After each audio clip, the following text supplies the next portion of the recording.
సేమియా ఉప్మా ఎన్నిసార్లు చేసినా కూడా పొడి పొడిగా రావట్లేదా? ఒకసారి నా స్టైల్లో ట్రై చేసి చూడండి. ఎంతో పొడి పొడిగా రుచిగా ఉంటుంది. దీనికోసం నేనైతే రోస్టెడ్ వర్మిసెల్లి అదే రోస్టెడ్ సేమియా తీసుకున్నాను. మీ దగ్గర వైట్ సేమియా ఉంటే కొద్దిగా ఆయిల్ వేసుకుని ఫ్రై చేసుకోండి.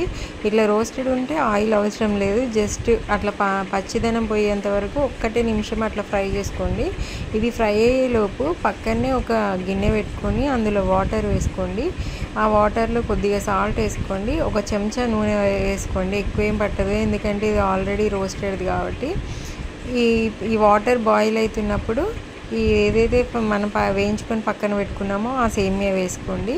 ఒక 2 నిమిషాల వరకు మంచిగా ఉడకబెట్టుకోండి. అది ఉడికిందా లేదా అంటే ఒకసారి ఆ గంటకి అతుక్కున్న సేమియాని తీసి చూస్తే మీకు తెలిసిపోతుంది అది ఉడికిందా ఉడకలేదా అని. మెత్తగా అయింది అని అంటే అది ఉడికిపోయినట్టే. ఇప్పుడు దీంట్లో ఉప్పు ఆయిల్ అంతా పట్టేంత వరకు ఒక్కసారి ఇట్లా కలపండి. తర్వాత ఒక చిల్లులగా ఇట్లాంటి గిన్నె తీసుకొని అందులోకి ఇది వార్చేసుకోండి.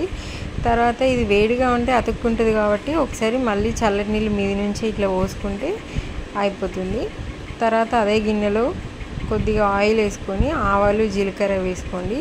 ఆవాలు జీలకర్ర చిటపట అన్న తర్వాత పల్లీలు వేసుకోండి. పల్లీలు ఇది అంతా లో ఫ్లేమ్లోనే వేసుకోవాలి, ఎందుకంటే ఎక్కువ హై ఫ్లేమ్లో పెడితే పల్లీలు మాడిపోయి చేదు వస్తాయి. పల్లీలు కొద్దిగా వేగుతున్నప్పుడు కరివేపాకు వేసుకోండి.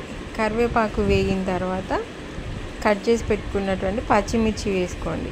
ఈ పచ్చిమిర్చి వేసుకున్న తర్వాత మీకు ఇష్టమైన వెజిటేబుల్స్ ఏవైనా వేసుకోవచ్చు. ఇందులో క్యారెట్ వేసుకోవచ్చు, క్యాప్సికమ్ వేసుకోవచ్చు, పన్నీర్ వేసుకోవచ్చు, జీడిపప్పు వేసుకోవచ్చు.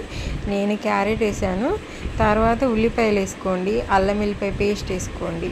ఉల్లిపాయలు అల్లం వెల్లిపాయ పేస్ట్ పచ్చివాసన పోయిన తర్వాత కొద్దిగా ఉప్పు వేసుకోండి. తర్వాత కొద్దిగా పసుపు వేసుకోండి. వీటన్నిటిని ఒకసారి మంచిగా కలుపుకోండి. తర్వాత మనం చల్లారబెట్టుకున్న సేమియా తీసుకొని ఇందులో వేసుకోండి. అది మొత్తము ఒకసారి అడగంటకుండా మొత్తము కింద నుంచి మంచిగా కలపండి. తర్వాత ఇది అడగంటకుండా ఉండాలంటే ఒకసారి మంచిగా గట్టిగా కలపాలి. చూసారు ఎంత పొడి పొడిలాడుతుందో. తర్వాత ఫైన్గా చాప్ చేసుకున్నటువంటి కొత్తిమీరకు వేసుకోండి. ఇష్టం ఉంటే పైనుంచి నిమ్మకాయ పిండుకోవచ్చు. నాకు ఇష్టం ఉండదు, అంత నిమ్మకాయ ఫ్లేవరే ఉన్నట్టు అనిపిస్తుంది. సో ఒకసారి మొత్తం కలుపుకోండి. అంతే, వేడివేడిగా ఎంతో టేస్టీగా సేమియా ఉప్మా పొడి పొడిలాడుతూ ఎంతో బాగుంటుంది. ఈ వీడియోకి లైక్ చేయండి. నా ఛానల్ని సబ్స్క్రైబ్ చేసుకోవడం మాత్రం మర్చిపోకండి. Thank you.